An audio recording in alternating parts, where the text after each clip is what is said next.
Things that make you go, January 1998, Bellevue, Washington. Women are the same as men. Well, right up until being different is more convenient or profitable.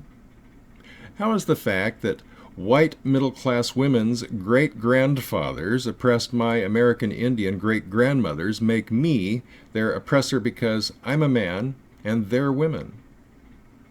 Evolution is a process of change from within. Revolution changes conditions. Feminism is less about women than men. Real equality requires both women and men to change their attitudes and actions, values and choices.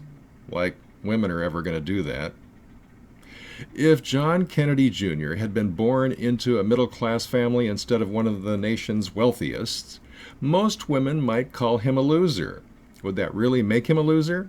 If not, what would that say about the women who called him that?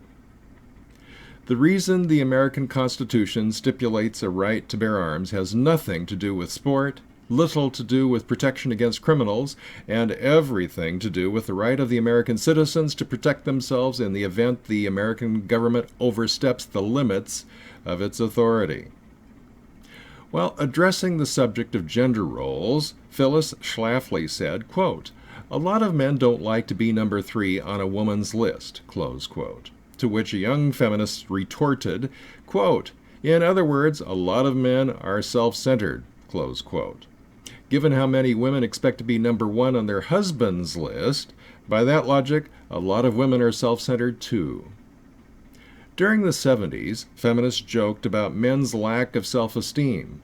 Then they realized low self-esteem could be linked with victimhood, and that there was a lot of money and power to be gained by being a victim. And suddenly all they could talk about was how much self-esteem men have, how little of it women have, and that men are to blame. Men are programmed by our biology to protect women, and feminists take advantage of that.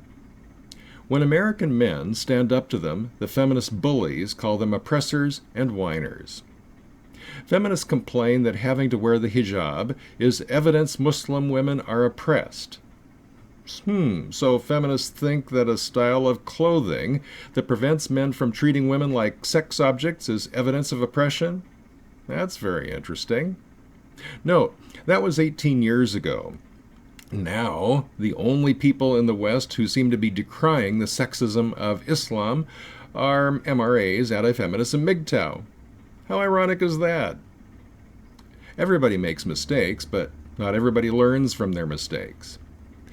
The only man feminists hate worse than the guy who leaves the toilet seat up, forgets to take out the garbage, and would rather watch the season playoffs than walk and talk is the guy who always puts the seat down, never forgets to take out the garbage, and would rather walk and talk than watch the playoffs. Feminist propaganda persuades millions of women to either dump the fathers of their children or reproduce with lowlife who want nothing to do with their children, so the feminists can accuse men of abandonment and create bureaucracies to take care of the women and their children. Bullets don't care about sex. Bullets don't care what you think, want, or feel, or what offends you. Get in a bullet's way, you're dead. Seconds count. Move, move, move. Hit back hard. Shoot straight. They die. You live. Maybe. In combat, hesitation can kill you. The unit cannot afford to let concern for an individual's sensitivity slow it down. The unit must take priority over boundary issues. No member of the unit can afford to worry about a teammate taking offense. Worry leads to hesitation.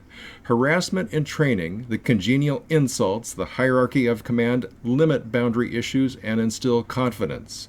You count on them, they count on you, lockstep, shoulder to shoulder. If women want to serve in combat, I say let them. Grab ass, punch shoulder, spit shine, tumble rough, and leave the boundary issues at home with mummy and daddy. If America is intrinsically racist and sexist, then what democratic process can possibly change the nature of the nation? Wretchedness is relative.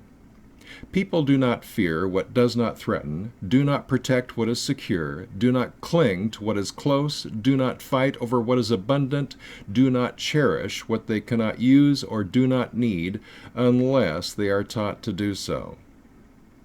There is nothing to doing but to do it.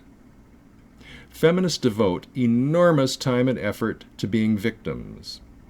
Often, doing right can feel wrong, and doing wrong can feel good, but do right anyway.